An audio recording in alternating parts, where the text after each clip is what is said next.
All right, today we are jumping headfirst into one of the most intense and, honestly, influential books out there, Can't Hurt Me by David Goggins. This thing is part memoir, part boot camp for your brain. Let's get into it. This quote right here, this is the whole thing in a nutshell. It's Goggins throwing down a gauntlet, challenging this idea we all have that comfort should be the goal. For him, comfort isn't the goal. It's the enemy. It's the cage that keeps us from seeing what we're truly made of. So who is this David Goggins guy, and why should we listen to him? Well, his authority doesn't come from some fancy degree or a PhD. Nope, it comes from one of the most jaw-dropping personal transformations you will ever hear about. I mean, just look at the scale of this change. Goggins was dealt a terrible hand. We're talking an abusive father, poverty, racism, you name it. He was pushing 300 pounds, spraying for cockroaches for a living.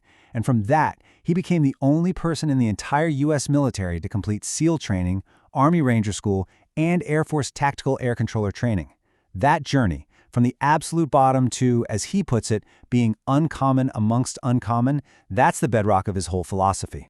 And that journey leads us to the absolute core idea in Can't Hurt Me. It's this concept he forged in the middle of his own personal hell, and it's all about unlocking a level of potential you probably don't even believe you have.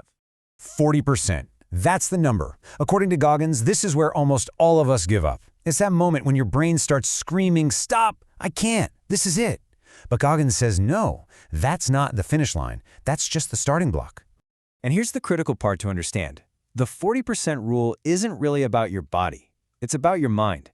He calls it a governor, like the one on an engine that keeps it from going too fast. Our brain puts this governor on us to keep us safe, to keep us comfortable.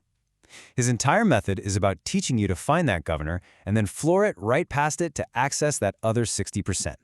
Okay, so it's one thing to know the rule exists, but how in the world do you actually push past it?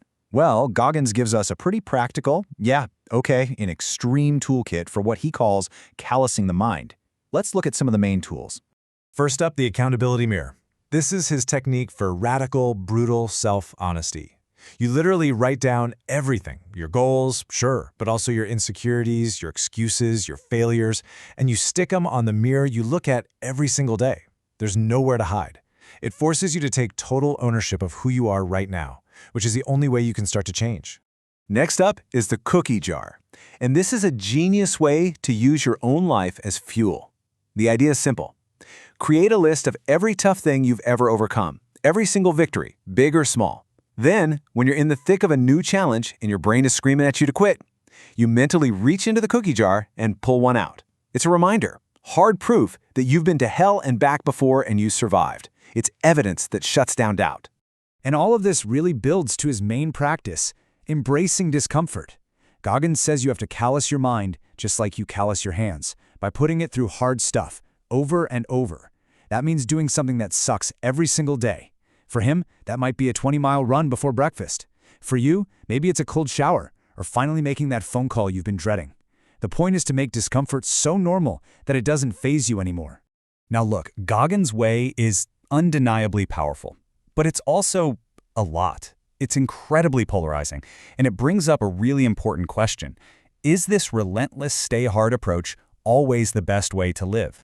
I mean, you have to wonder, right? Is there a hidden cost to being at war with yourself all the time?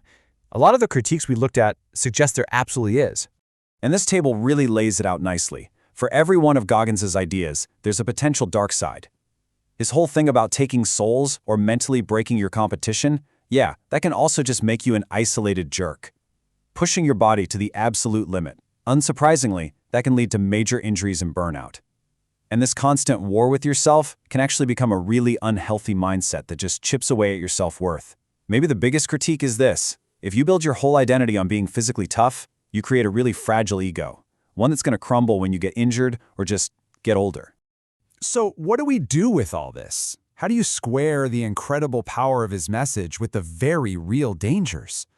Well, the key seems to be in not treating it like a religion you have to follow to the letter. Maybe the smartest way to look at this is to see it as a toolkit. Goggins is handing you a set of extreme tools that were built for extreme situations. They're incredibly effective for smashing through your self-imposed limits, for sure. But they're probably not meant to be used at full throttle all day, every day, by everyone. So, let's wrap this up. What are the key things to walk away with? First, the 40% rule. It's a game changer. Remember that your mind almost always gives up before your body does. Second, the cookie jar. It's a brilliant way to use your own past wins to power you through current struggles. Third, seeking out discomfort on purpose absolutely builds resilience. Fourth, that brutal self-honesty from the accountability mirror, that's where all real growth starts. But finally, and this is so important, balance is everything. Use the Goggins method as a powerful weapon in your arsenal, but it's up to you to wield it in a way that's actually effective and healthy for your own life. We'll just leave you with this one last thought to chew on. David Goggins built his entire life on the principle of running towards the pain, towards the things that suck.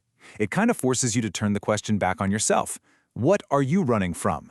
What comfortable habit, what easy excuse, what little fear are you avoiding in your own life?